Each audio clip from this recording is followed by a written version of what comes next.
I'm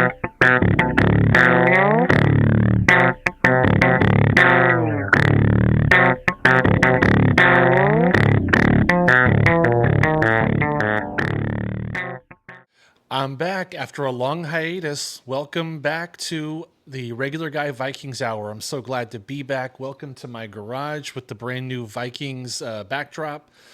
I'm excited to be back and to be doing this again. It's been a few months. I did record a show, not a show, I guess, but I recorded video a couple hours worth a couple days ago, and still dealing with technical difficulties. I'm still kind of, as my own producer, figuring some of that stuff out. I think I've got it handled now. I was able to pull out some clips of me, having various opinions, and I was able to post some of those clips to all of my social media platforms. So if you have a chance, please go check those out. But right now, what we're going to do is we're going to do an entire episode about our 5 big name free agents that we signed, and those 5 being Isaiah Rodgers, Ryan Kelly, Will Fries, Jonathan Allen, and Javon Hargrave. And so this is going to be this entire episode is a go look episode, and we're doing highlights the whole way through. So with that said, let's go ahead and get into it. Okay, here we go. Go look. All right, so let's bring up the video and let's get let's get into these plays. Okay, so first up is Isaiah Rodgers, and on this very first play, this is actually a long completion over the middle to Demarcus Robinson, who he's actually matched up on for practically the entire game. So he's CB2 in this game.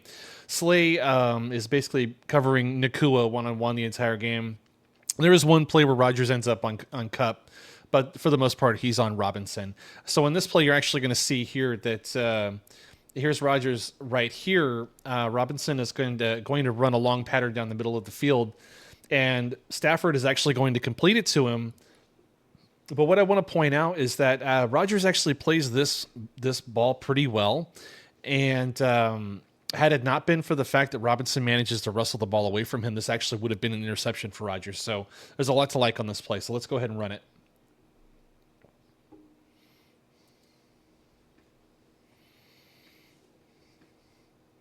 All right, I want to pause it right here.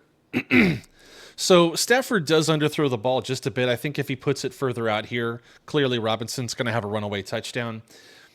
But he does underthrow it just a tad. And had he underthrown it even a little bit more, I think Rodgers gets this interception. So as you can see, lots to love here. He's kind of in a trail technique, and he's actually undercutting the route, and he's got his head turned looking for the ball. And that's something we've missed from Vikings cornerbacks for a long time, is guys that actually know how to play the ball while it's in the air, to look back for the ball, to avoid pass interference penalties, and to also just look not panicked and smooth when the ball's coming in.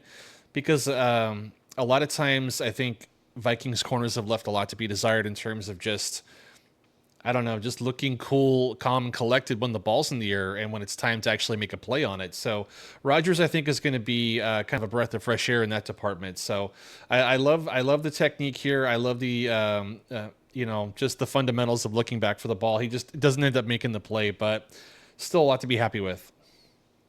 So he's got his hands on the ball there, but Robinson manages to wrestle away. Actually kind of reminds me of that play 2 years ago where Addison scored that touchdown over Charvarius Ward in that Monday nighter against the 49ers right at the end of the half. Very similar, except of course Robinson didn't score. So anyway, next play. All right, the snow's starting to fall. This is I forgot to mention this. This is the divisional matchup against the Rams, in Philadelphia. Okay, so on this play, Rodgers is here at the top, again matched up on Robinson, and Robinson's just going to run a little comebacker here. And I just love, even with the conditions of the field, maybe it's a little bit slick out there, Rodgers is confident and aggressive, and he actually comes back and makes a really good play on this ball and gets a pass breakup. So let's just watch him here. He's got really good man-to-man coverage ability. So you can see it right here. Ball's in the air. Robinson's starting to come back for the ball, but I mean, Rodgers is just a little bit quicker, right? He's got good closing speed, and he ends up making a play on this. And I mean, had he been maybe one step further along or just a half a step quicker, he might have actually intercepted this ball and took it to the house. So he had a handful of plays just like this one in this game. So I love his aggressive style, and he plays really fearless. So there's a lot to love about that. So let's just watch as he breaks up this pass right here. Perfectly done. The little Deion Sanders high step there at the end. Okay, we got play 3 here. Where's he at? All right, so he's up on Kupp this time. And he's up at the top here. And so, again, this is another play where the Rams do get another long completion. Kupp does come down with the ball. But there's some things I want to point out. Number one, here, let's let it run just a little bit. Number one, Rodgers has trust and faith in his own ability to run and keep with receivers, right? Especially receivers like Kupp, who are more of a short area quickness kind of a guy as opposed to a long distance speed kind of a guy, right? So Rodgers trusts that he can let Kupp get past him, and then he can close out the gap, if there is one, and make a play on the ball. So there's a few things to really like about this particular play. And that's this. So it's gonna come on the next replay, because there's actually a third replay on this play. But for right now, again, you see balls in the air. Rodgers looking back for the ball, keeping a hand on Kupp, kind of like, understanding like where his body positioning needs to be. But here's the thing that I love the most, despite the fact, again, that Kupp came down. Okay, here it is right here. Okay, so when it comes to playing cornerback in the NFL, they understand they're gonna be as handsy as they possibly can, and they're gonna try and get away with as much as they can without the referees calling it. And generally speaking, if you're gonna be playing corner and you have your back to the ball and never look back for the ball, and then you put your hands all over the receiver, they're gonna throw the flag on that. Okay, but when you are looking back for the ball and then you yourself are becoming, more or less a receiver also, and trying to make a play on the ball, suddenly then they will let the hand fighting go, okay? So the fact that Rodgers looked back for the ball and was making a play on the ball, he then was able to wrap his hand around Kupp's arm to then try and keep Kupp from putting two hands on the ball. Now, Kupp outmaneuvers him in this case and actually does get both hands on the ball. But it's a really good ploy and really good cornerback technique from Rodgers on this, is that you look back for the ball, you avoid that pass interference call, then you get your hand on that arm and then force the receiver to catch that with one hand if you yourself are not making a play on the ball. So really well done by Rodgers. I think there were 2 instances in this game where he got beat on long throws, where his technique and fundamentals were there, and it was just he just so happened to get beat by just really good plays by the receivers. And I think that so long as he sticks with that type of play, you're going to see a lot of good plays out of him, despite the results in this particular game, So Kupp, he's a quality receiver, so he came down with a good play there. All right, so here's a really important play in the game, in my opinion, and it's something that I think speaks volumes about the kind of player that Rodgers is, okay? So it's been kind of a frustration for me for the Vikings. It feels like anytime the opposition puts the ball on the ground, right, it feels like we're not coming up with as many fumbles as we should be. And you're going to see, again, Rodgers' aggressive style, his fearless style. And then even with the conditions the way that they are, he's ready to make a big play. And I love that, and I think our defense really needs that. So here he is here. What's going to end up happening is Kyren Williams is going to lose this ball, and it's going to kind of fumble forward, and Rodgers is just going to snatch it up. He's not going to fall on it. He's going to snatch it up off the ground in one fluid motion and actually hit a spin move and very nearly take this all the way back for a touchdown, but he definitely flips the field. And as you can see, this is a huge moment in the game. The Eagles are only up by 1 point. The fourth quarter just started, and the Rams are starting to drive. They're approaching the 50-yard line. So this is a huge moment in the game, a huge play by Rodgers. And I mean, if this play doesn't happen or it doesn't go the way that Rodgers makes it go, I mean, do the Rams maybe not lose this momentum the way that they do? Do they maybe come back and win this game? And then the Eagles never have a shot at winning a Super Bowl. So it's little moments like these that really change the momentum of a game. So just an all-around phenomenal play by Rodgers. Let's watch it play out. So again, he's here. Keep an eye on him. There's the ball. One quick move, a spin move there, beautiful. And here he is. I mean, if it weren't for the fact that this guy's got a great angle on him, he's taking that all the way back. So huge play for the Eagles in this game. Okay, so now we have 2 more plays for Rodgers left. This one is going to be a throw to the sideline. And again, I'm just going to point out, here he is right here. He's matched up on Robinson once again. Here, I'm going to point out once again that Rodgers has that aggressive, fearless style where he's always looking to make a play on the ball. So he's going to undercut this route once again. And if not for the fact that Stafford actually overthrows this ball because he has to try and get it over a linebacker, I think this guy kind of drops back into coverage here. Or maybe it's this guy. It's one of the two. So anyway, if not for the fact that Stafford overthrows the ball, I mean, this could be, it was yet another scenario where Rodgers had a chance at an interception. So let's watch it play out. All right, so here it comes. All right, so that guy fades back into coverage. And so you see Stafford here. He's got to get this ball over the linebacker. You see Rodgers right here. He's in position to make this play. This is an interception if this ball's here, if it's here as opposed to here. So the ball's overthrown. It ends up just being an incomplete pass. Great coverage by Rodgers. Love the aggressive approach. That kind of stuff's going to pay off when he's a Viking. And plays with that same, again, technique. And that ball's, a little bit lower and in his wheelhouse. Okay. And now the final play, I just want to point this out. This was actually just kind of a nondescript play. He does give up a first down on this slant, but I do want to show that his recognition skills are actually pretty quick, because this was something that the Rams killed us on in both games last year, was that they would bunch up 2 or 3 receivers to either the right or left, and they would force our defensive backs to communicate and figure out which guy they were covering. And then they would... Stafford being a savvy vet, he would get the completion for maybe 8 yards. They'd gain a few more, and it would be a total gain of like 12 to 15 yards, right? Or depending on which guy he chose, he could choose like the second level guy, third level guy, and they're 15, 20, 25 yard chunk plays, and just plays where they just took advantage of our secondary, just being kind of slow, flat footed, not communicating well. And Rams receivers were just running open everywhere. So I just really liked that Rodgers kind of understood the assignment.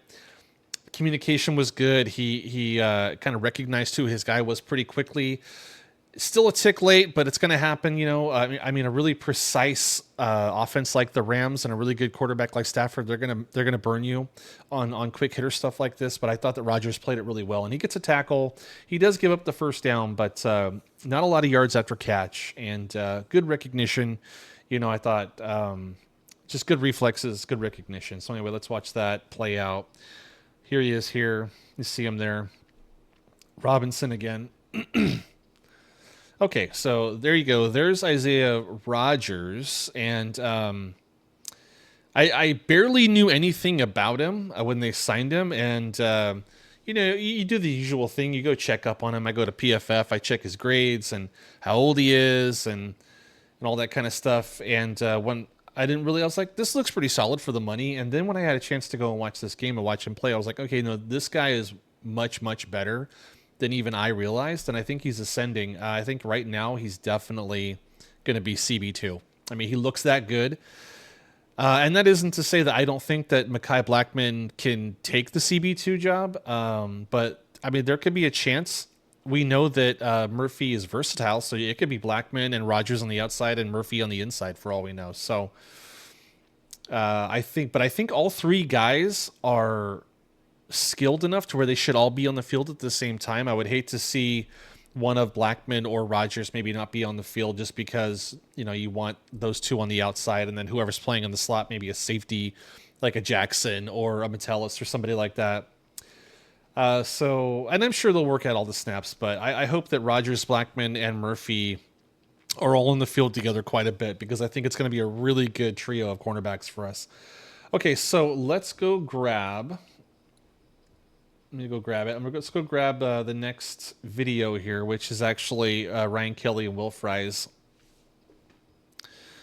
Okay, so oh, that's right. I keep forgetting to pull it up in Chrome. Okay, open with Chrome. Here we go. There it is. All right, let's pause it. Make it bigger. Okay, bring it back to the beginning. Okay, so something I just wanted to point out at the beginning is that, although I just went through all the Rodgers highlights, but I don't do the all 22, and simply because this is the regular guy Vikings Hour. Okay, I'm a regular guy. You're a regular viewer. You want easy to digest football, right? And so that's what I'm going to give you. I'm not using a lot of jargon and lingo. I'm not trying to make you feel dumb by telling you, I don't know, just like whatever. I just, I'm giving it to you as simplistic as I can, simply because I've been watching football for 37 years.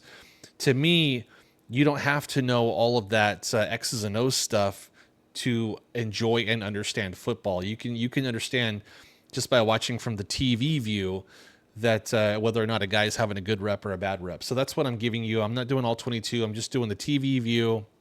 And I just wanted to point that out because when you're looking at the offensive line, sometimes you do miss the beginning of the snap. And so there will be occasions where, Kelly and Fries are already kind of into their motion, into their, pass sets or whatever. So it's going to happen on a couple of occasions, but it can be a little bit difficult watching offensive line highlights, but we're gonna get through it. It can be really interesting if you know what you're looking at. And so this is going to be a lot more fun than I think maybe you think it will be. One thing to keep in mind, I thought was a really savvy move on Kwesi's part to grab both Kelly and Fries because they've already worked together. They were together for 4 years with the Colts, and now they come together to the Vikings, having already known each other and already understanding how to communicate with each other. So now Fries will be working with O'Neal to his right, and he was working with Braden Smith before, and Braden Smith and O'Neal are practically interchangeable. I think that Braden Smith is like 1 year younger and maybe a little bit better in his PFF grades, but more or less, I think that Fries is going to have a really easy transition going from Kelly Smith to Kelly O'Neal. And then, I think that Ryan Kelly is just such a veteran that no matter who he's working with, obviously he had a great guard to his left in Quentin Nelson with the Colts, and now he's switching to a guy like a Blake Brandel, so he's going to have to help him out a lot more, but I think Kelly will be fine. So I just thought it was really smart because you've basically, as bringing in two new interior offensive linemen, I mean, you've changed over 2/3 of your interior, and you did it in one off season, but you brought in two guys who already know each other, so you cut the learning the curve by 50% already. So just in my opinion, I don't know if they did it on purpose, but it was really, really smart. So what we're going to do is we're going to watch these two guys work together. So as you know, Ryan Kelly is a center, and then Will Fries is a right guard, and they're here and they're here. So I may or may not point them out on each individual play, but that's where they're going to be on every single play, depending on what direction they're going. Obviously, if they're going this way, Fries is over here, and if they're going the other direction, then Fries will be on the other side. But and then just one other thing I wanted to point out was that every time, if you look for it, every time Kelly snaps the ball, he does this little head shake thing. It's kind of almost like a snarl, like an animal snarl, like he's getting ready to get crazy or something. So I think we're going to find that to be very endearing once he starts wearing the purple. So anyway, so let's get into this. I've got actually about a dozen plays of these guys working together. So the very first one is actually going to be a pass play, and you're just going to see Kelly and Fries working really well together.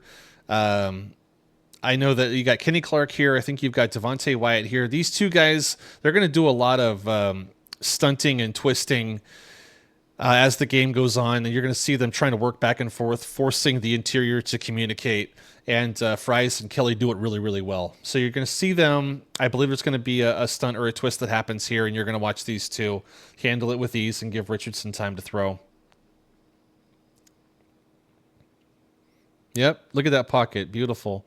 So, the Colts don't really have a great passing game, so it was a dump off to Taylor and incomplete, despite the protection. So that's unfortunate. Okay. All right. Next up, we have a middle run to Taylor. And on this play, so you've got Clark here. I believe you have Wyatt here. You're going to watch as Kelly actually runs Clark right past the running back. And Fries is going to handle Wyatt and get him out of the way. And you're going to see Taylor take it right up the middle and gain 17 yards on this one. And I think with guys like Aaron Jones, I don't know if Aaron Jones so much is great running between the tackles, but I do know that Jordan Mason is. And I think that if Jordan Mason is our Jonathan Taylor and we get blocking, like the kind of blocking that Kelly and Fries are doing in this game, I think Jordan Mason's going to break off a lot of big runs. So let's watch this. So just keep an eye on Kelly as he runs Clark, and keep an eye on Fries as he handles the other guy. And Taylor will take off right in between them. Yeah, in fact, Fries was a part of a double team with Smith there. Look at that. Quay Walker goes flying. Beautifully done. Okay, so here's one of those plays I was talking about where we kind of missed the snap. So we're falling into a pass play here. So they're going into a pass set, and you can see Kelly here. Here's Fries. They're actually going to double team. I actually don't know which guy that is. Oh, that was Clark. Okay, and he actually is trying to come around the end there, and you're going to watch as pardon me, sorry, that was my bad. Shoot. Was that the play we just watched? Here, let's take a look. All right, that's the play we just watched. Sorry, I accidentally, my fat fingered my mouse there. Okay, so you're going to see Clark try and loop around here, and Braden Smith wasn't falling for that. And then you had Kelly and Fries right here handling a nice double team on the end that came to the inside. So again, just beautiful communication. This line just really knows each other really well. All right, moving on to the next play. And yeah, just another short pass from Richardson. He just, even with the protection, didn't throw it deep a lot. Okay, so on this play, we actually have yet another pass play where our two guys, Kelly and Fries, get a double team. And I think Clark's over here this time, so I'm not sure which guy they're on. But it's 95 again, but they handle him with ease. And Clark actually, he blows past Quentin Nelson. So I was going to point this out. And I don't know who 95 is. That might still be Devontae Wyatt. I'm not totally sure. I don't know the Packers team that well. But, oh yeah, 52 is Gary. So anyway, it might be Carl Brooks, maybe. Devontae Wyatt, Carl Brooks. I'm not sure. It's one of the two.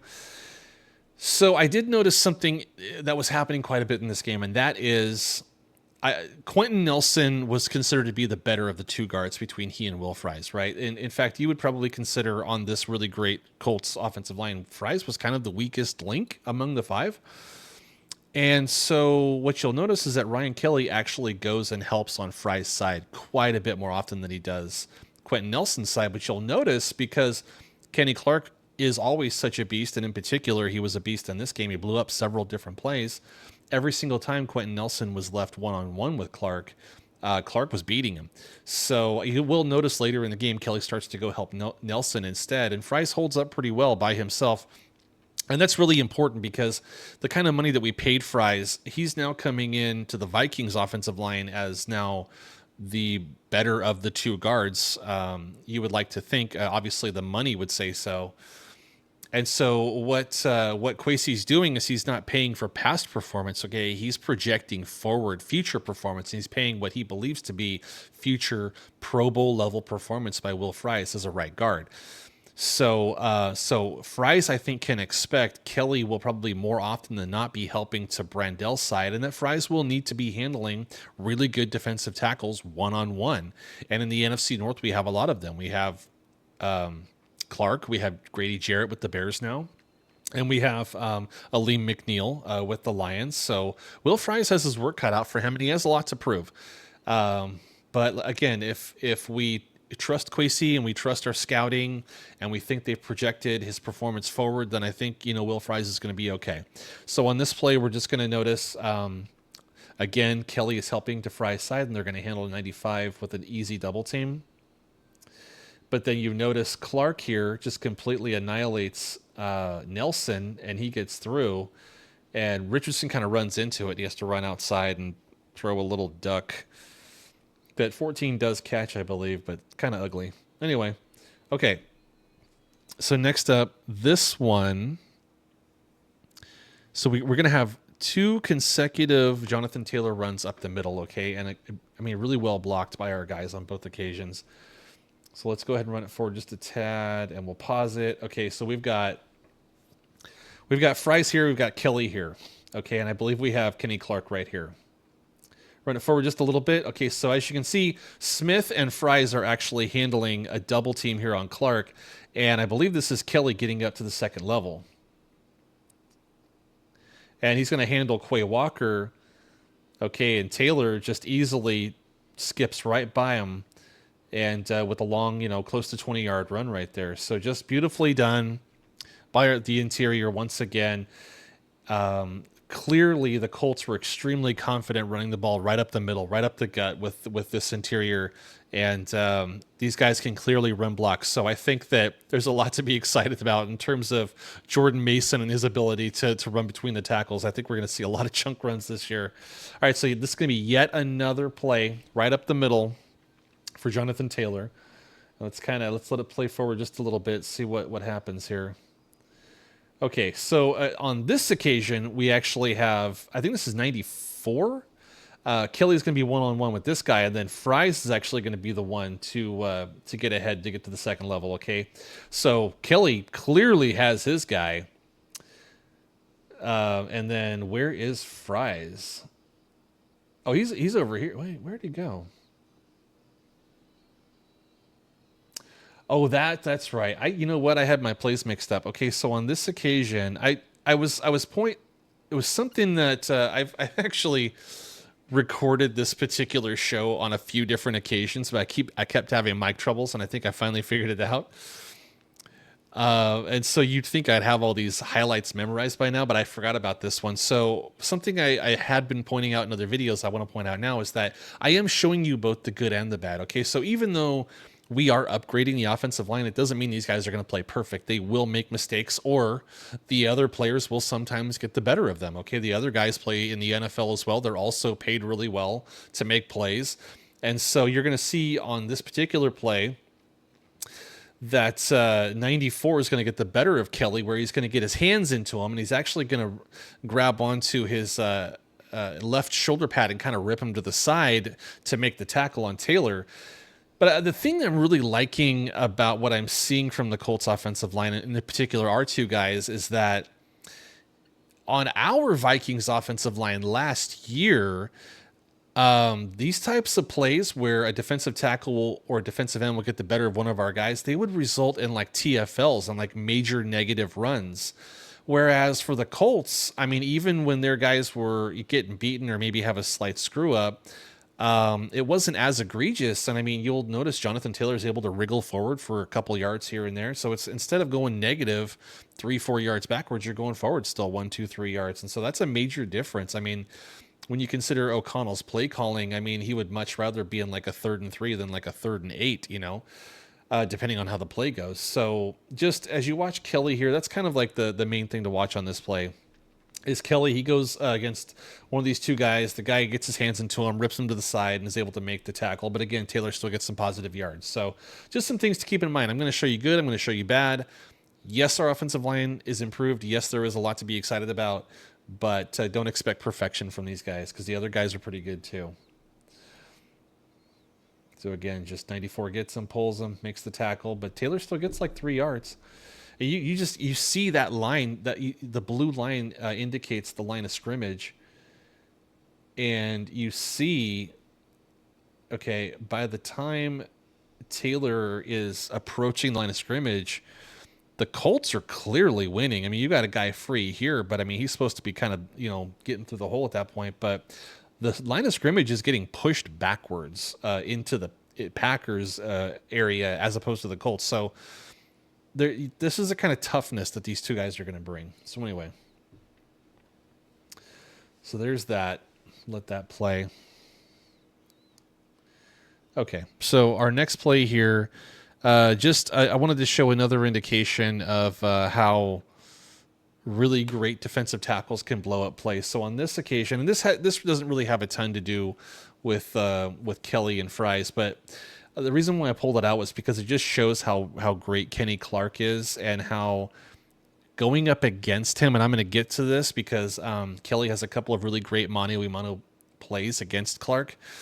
Clark was really on one in this game, and it really shows on this play. He blows up this run where both Fries and Braden Smith are trying to pull, but Nelson, Clark knifes in so quick, Nelson never even gets a chance to block him. Clark blows up the whole play.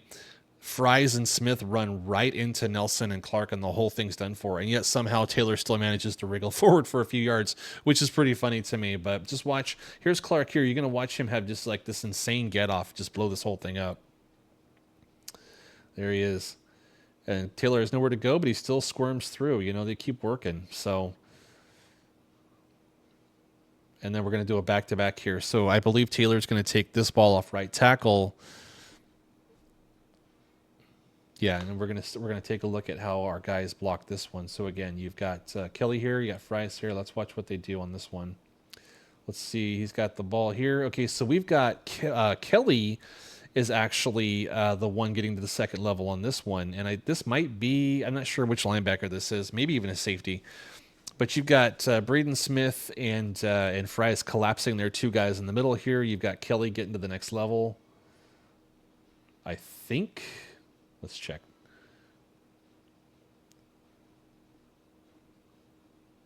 No, that was Nelson.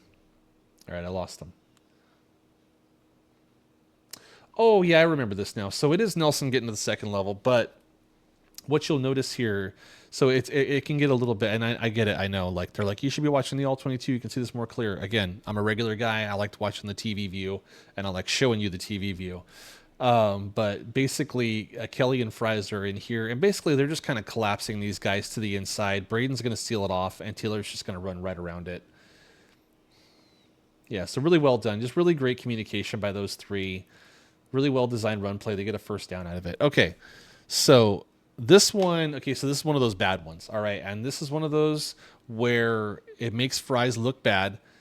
He and Braden Smith are supposed to communicate a stunt/twist. I don't know the difference between the two. I know they use that. Maybe they're referring to the same thing and just using that word interchangeably. I'm not sure.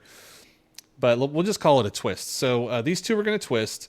And instead of taking the looper, Fries continues to block his guy inside, and Braden Smith gets pinned, kind of boxed out of the play. And so this guy actually comes free, forcing Richardson to just dump the ball off to Taylor. They don't convert the fourth down. And the reason why I wanted to point this out was because in crucial moments like these, third quarter, down by 10, going for it on fourth down near the 50-yard line, you want your offensive line to be at their peak performance, getting all the communication right, making all the right reads and calls, so that way your quarterback has time to sit in the pocket and complete a pass on a 4th and 4. And Fries does not do that on this occasion. So again, just kind of pointing out some of the bad that will crop up from time to time. Fries isn't perfect. He will be a vast improvement over either Reisner or Ingram, but he still will have his hiccups. So hopefully they get this kind of stuff cleaned up. But you'll see it right here.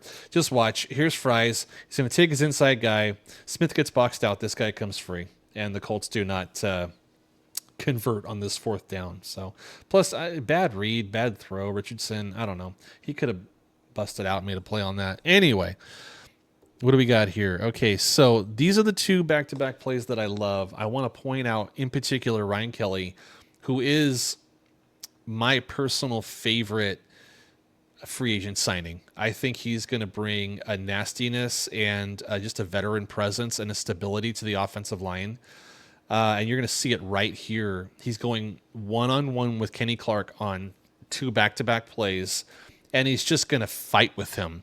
And so I think that's a really important factor for offensive line, because I think defensive lines were used to going up against our offensive line and kind of dominating our guys physically and really having their way with us and winning most of the time, most of the individual matchups and the reps. And I think now we have the type of guys who are going to give it right back to them. And it could go either way. It could go 50-50. One guy is having a good day, and then the next guy, he bounces it right back. So on this play, you're just going to watch as Kelly is just really fighting with Clark and just really giving it to him. And I just really like seeing that.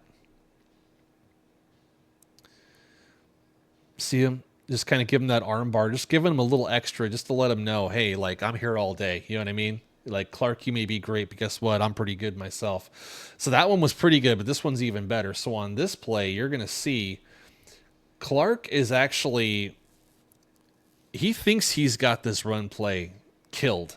And what happens is, because he's getting a push, because Fries is actually coming to the second level, so he kind of gave a little chip on Clark. Clark's pushing his way in. He thinks he's got Kelly on his heels, but Kelly gives him a little extra nudge to help kind of create the hole, and Taylor runs right through it. And I love that. No quit in Kelly. He's like, you're not going to get the better of me on this one. And he keeps working. And against a guy like a Kenny Clark, to kind of one-up him in this situation just really impresses me and gets me really excited about interior offensive line play. You know what I mean? Just watch him here. He's right here. Here's Clark pushing his way through. I'll give you another pause, right? Because you're seeing right here, Clark has got his hands in Kelly's face. And I don't even know if they threw a flag on this, but this is obviously hands to the face on Clark. I mean, he is just giving him all he can handle. And just watch, Kelly's just going to go, you know what? No, back up. And he's going to give him a little push here. Boom. And then Taylor gets right through there. Another first down run. So just that's the kind of stuff you're going to get from Ryan Kelly. That's the kind of stuff that we have not been getting for several years, and it's here now finally. And I'm really looking forward to seeing these guys play football. Okay, so what do we have left here? Okay, we've got a couple more plays left. This one is actually a designed run for Richardson. So let's take a look and see what our guys do here on this one. Okay, so again, you've got really nice communication, right? Kelly's going to go left.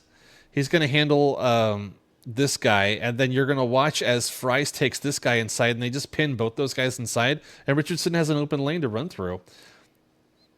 Oh, yeah, and he even got a little shot on the other guy, and then the guy twisting around, he actually got him too. So that's the kind of communication that you're really looking for from Fries right there. Is he gets the shot on this inside guy, Gary's coming around the edge, and he said, you know what, no, pins him, and then Richardson's got a lane. You know, beautifully done. Beautifully done by Fries on that one. So, yeah, sometimes you win, and sometimes you don't. Or how's it go in the Big Lebowski, right? Sometimes you eat the bar, and sometimes the bar eats you. Okay, last play for these two.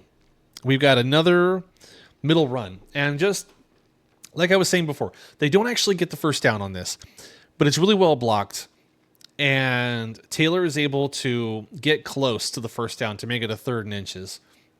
And again, this is when you have, it looks to me as if the Packers defensive line is actually playing pretty well in this game, especially Kenny Clark. And in games like that against us in the past, it feels like the Packers will just dominate us. And on 2nd and 2 running plays like this, where we're trying to get a first down, they'll end up getting a TFL on us by blowing our offensive line away, and then we end up in like a 3rd and 6 or something like that. But instead, the Colts offensive line is able to hold their own, and Taylor is able to get forward at least 1.5 yards and get close to the first down. So there's just there's a meanness, a toughness, a fight that's coming to this offensive line now that we really haven't been seeing in the recent past.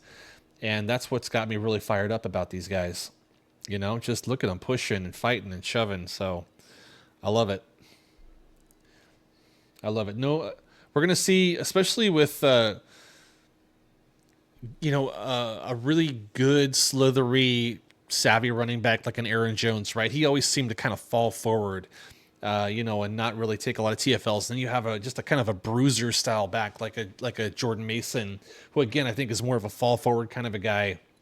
I think our TFLs are going to go way, way down with this offensive line and this running back duo. So I think our run game is going to improve exponentially. So let's get on to the next player, who is Jonathan Allen. Open in Chrome. All right, here he is. Here's Jonathan Allen. Okay, so right off the bat, so again, we're getting back to the whole, I'm going to show you the bad and the good. And I've talked about how I wanted a heavier guy like a Dalvin Tomlinson as to pair with a Javon Hargrave as opposed to a Jonathan Allen. But sometimes the way that the free agency period, the way it kind of plays out, you don't always get to go like, well, I want this guy and I want that guy and this, that, and the other. To get a guy like a Jonathan Allen, as you're going to see in these highlight clips, you're getting a really talented guy, a two-way guy who can play both the run and the pass, really talented as a pass rusher, really explosive off the line, and a big-time playmaker. And really the only thing that I am worried about when it comes to him is that when he is run at, he's extremely vulnerable because he's just not super heavy. He's about 300, 305. Which is what he needs for his body type because he needs to be athletic and to make athletic plays. So he can't be heavier. But what you're going to notice is the Lions, I think, understand that they're a little bit light in the middle, and so he's going to get run at, and he's going to get moved out of the way, and he definitely cannot hold his ground on a double team. And I know they're going against a really good offensive line here. In fact, just to point out, this is the divisional game against the Lions, and he makes a lot of plays in this game, which is a great time to be making big plays. So the first two I'm going to show you don't look good for him, but the rest of them look good. At least to my knowledge, they do. Okay, so on this first one, he's right here. You're going to see him just kind of get pushed out of the way, and the Lions are going to get the ball close to the end zone. And then on the very next play, they're going to run the ball easily to the left for a touchdown. And just watch. So here's Allen on this one. He's just going to get kind of washed out on this. That might even be just a one-on-one. He's nowhere near the play there. They go right up the middle, right where he was. And then just coming right back to the next play, he is right here. And again, they're just going to kind of run it in his general direction. He's one-on-one. He just kind of gets blown off the ball. I mean, not just him, the whole line. Easy touchdown for Gibbs. Okay, so on this one, this is the last one. So I'm showing three in a row right off the bat where they run right at him and he gets kind of blown off the line and washed away by, either one guy or two guys. And so when it comes to the run game and having the ball run right at him, he's not going to really be great at that. But that's his one weakness. So here's another play here. So you're going to see him right here. The Lions are going to run right at him. And just going to... Gets pushed out the way there. They run right where he was. That's an easy first down for Gibbs. Okay, now we're going to get to the good. Okay, so here's where... Let's just back that up just a little. Here's where Allen is really good, where his athleticism shows up. Okay, so on this play, they're gonna run, an outside run here, and you're going to watch as Allen strings it out and ends up actually making the tackle, and it ends up being like a TFL for about a yard on this. And so for a defensive tackle to make that kind of a play, that's really impressive to get down the line and make a play like the way he does. So just watch him. He's right here. Strings it out. Get off me, Glasgow. Right there for the tackle. A little bit of help from maybe Chin. Yeah, so, okay, so here is another really impressive play. So he's right down here. He is going to actually split the line. He might actually get through these two guys. So on this play, the Lions actually score a touchdown because Goff and Laporta both make great plays. Goff ends up rolling out to his right.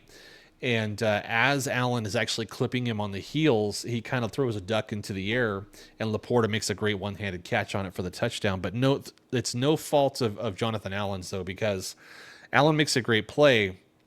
And these are the kinds of plays that you want your playmakers to make in key moments, because chances are if Allen maybe is there just a split second sooner, he either gets the sack, maybe Goff loses the ball, maybe the ball's more of a duck in the air and it gets intercepted or something like that. So these are the kinds of plays you'll be watching for a player like him to really, turn a game on a dime with just one great athletic play. So just watch him as he comes through here. He very nearly gets to Goff before Goff gets rid of the ball.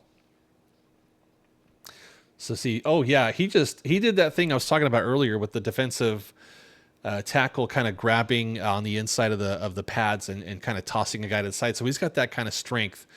And again, kind of the rule is you won't really get a call as a defensive tackle for a defensive hold if you keep your hands inside the shoulder pads. And so really savvy on his part. He had, I think it's Glasgow again, on the inside of the shoulder pads and just kind of threw him to the side. And they're allowed to do that. It's up to the offensive line to keep the defensive tackle or defensive end's hands off of him. So really well played by Allen. And you can already see he's making a beeline for Goff here. Now Goff's looking for Laporta, but he's got to wait for the route to develop. So he's like, oh crap. So he's going to run out here and very nearly get sacked. But he gets the ball away just in time, and Laporta makes a great play on it. So sometimes that happens. But again, Allen, great play. Okay, here is a swing moment in this game. And it might be the play of the game, because this game was going back and forth offensively, and the Lions have, of course, they're probably the most confident offensive team in the NFL. So yeah, they're down 3 here in the second quarter, but they're thinking we're going to go right back down and score. We're going to be up 21-17 in no time. Campbell, he's super aggressive, so they're not worried right now. They're like, we're going to march this down the field, no problem. Well, guess what? Dan Quinn had a trick up his sleeve, and it was Jonathan Allen. So again, you can only do this with a guy who's a little bit lighter, who's quick on his feet, and who has athleticism. Okay, because what happens on this play is Goff ends up throwing a pick six. Okay, and I think what causes it is that he's looking to the middle of the field, and I think that Jonathan Allen isn't supposed to be there, according to Goff anyway, right? Obviously, the defensive scheme, he is supposed to be there, and Goff is kind of shocked to see Allen in the middle of the field, so he has to kind of avert his eyes and go to his next read or his next option, and it changed the course of the play, and it ends up costing him. And so I just think these are the kinds of really interesting schematic things that a guy like Brian Flores can do with a great versatile player like a Jonathan Allen. So just watch him. He's right here. Here, we'll come back to his stance, right? So this is one of those plays that gets going. So he's right here. He's going to drop into coverage. Okay, and you're going to watch as Goff's looking, and he's a little bit confused. Maybe he's trying to go to Laporta here for an easy completion. And he's like, okay, I can't throw it there because Allen's going to smash him. He's going to obliterate him. So let me go to a deeper read. And hesitates, throws it, overthrows it. And there you go. There's your interception, return for a touchdown eventually. And I think you can give Jonathan Allen a lot of credit for this one. Obviously, the scheme by Quinn, but then Jonathan Allen for having what it takes to drop into coverage and confuse Goff. So huge moment in the game. Now you see, the score's changed, but at that point, I think that put the Commanders up by like 10 points, which started maybe the steamroll, because I think the Lions to that point weren't really concerned. The fans weren't really concerned, but I think at that point, the fans maybe started to feel that, because the Commanders came to play. So let's see what play we have here. This is... Yep. Drops into coverage. This is just a great pass rush. So Allen dominated Glasgow this entire game, and you're just going to see him here. So this game's kind of already moved up a little. But you can see here's Glasgow. Here's Jonathan Allen. He's just going to bull rush him all the way back into Goff's face. And I believe that Goff does end up making like a short completion. But, that's the key.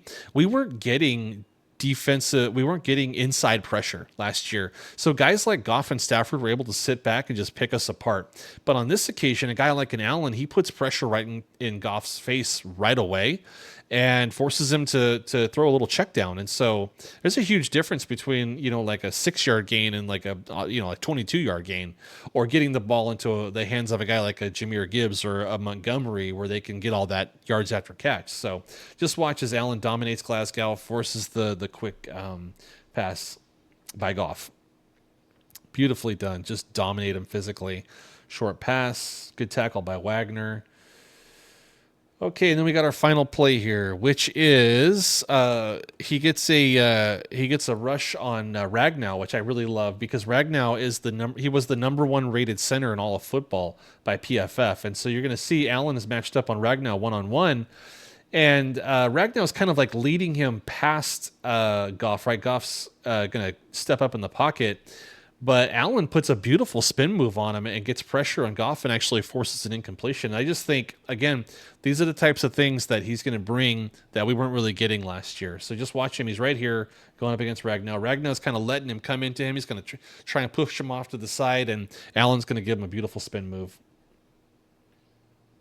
Here it comes. Boom. Ooh, almost gets him. Second time in the game that he had Goff by the ankles when he got rid of the ball. I mean, he almost had a couple of sacks. On that occasion, it was an incompletion. So really, really great play on his part. Okay, and then we have one more free agent to look at. My second favorite guy, and that is Javon Hargrave. Let's get another drink before I do that final clip. Okay, so let me just minimize that. Come on over. Grab my Hargrave clip. Okay, coming up. There it is. Okay, so we've got 5 Hargrave plays for you. And Hargrave dominates Bo Limmer in this game. And we played Bo Limmer. We didn't dominate Bo Limmer. None of our guys did. Hargrave did. So if we have a chance to play the Rams again, look out, because we got some guys that are going to make you pay this time.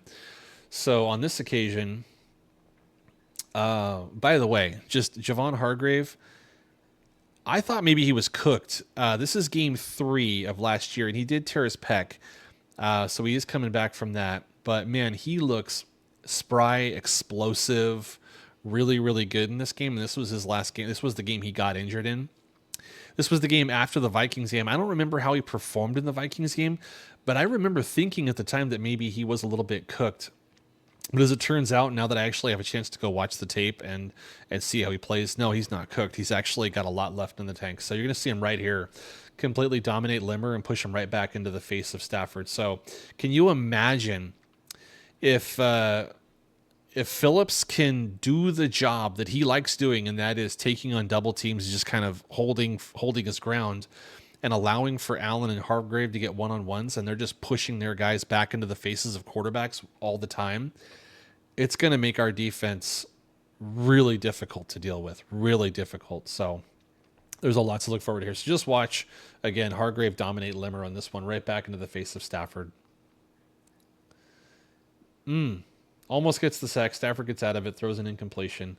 And it's that kind of panicky quarterback play that will cause turnovers. So, again, I think you're going to see another play. He's actually going to throw Limmer on his butt on this occasion.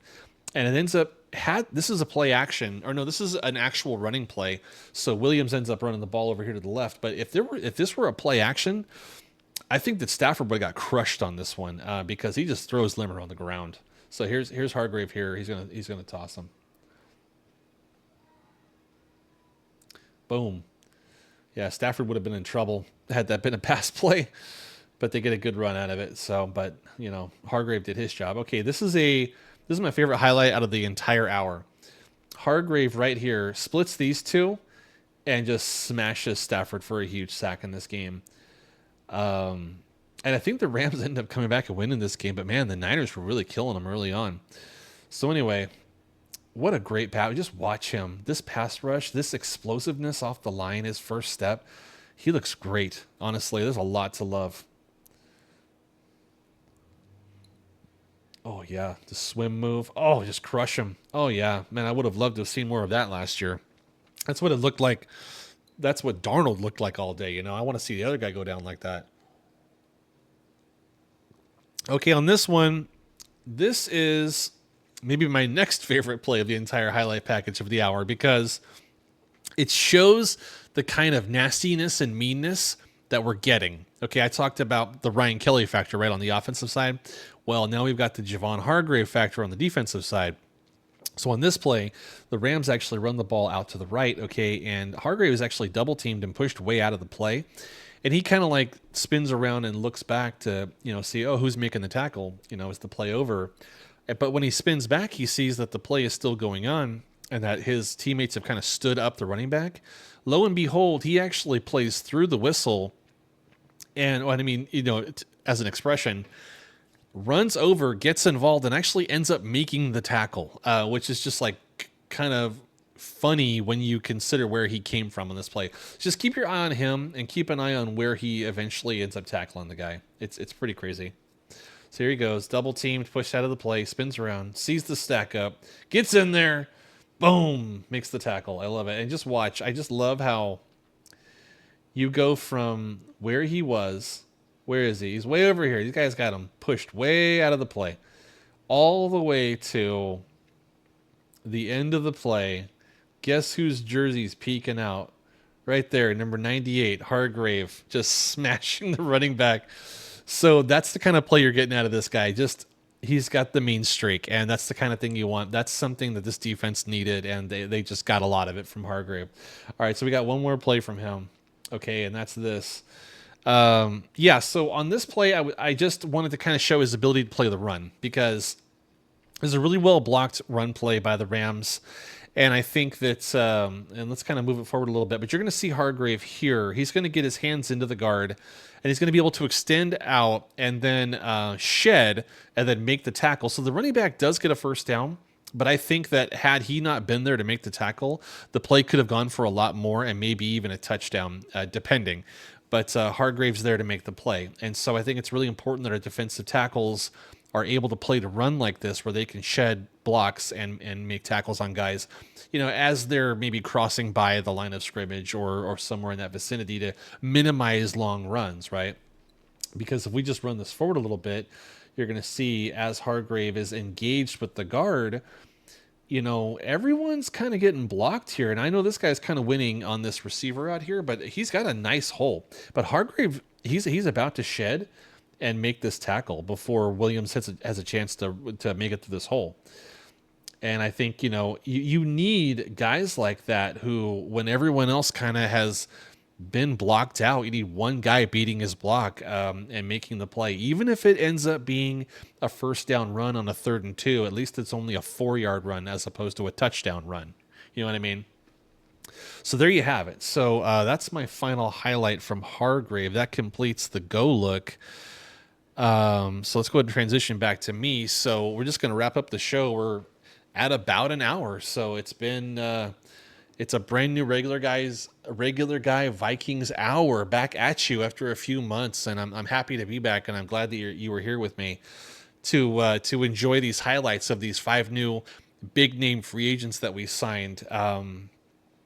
It's going to be a great year. There's a lot more on the way, I think, but I'm feeling a lot of positivity, and I've got a great feeling about next year. So as you know, the mantra on this show always is play vicious and be victorious. Peace.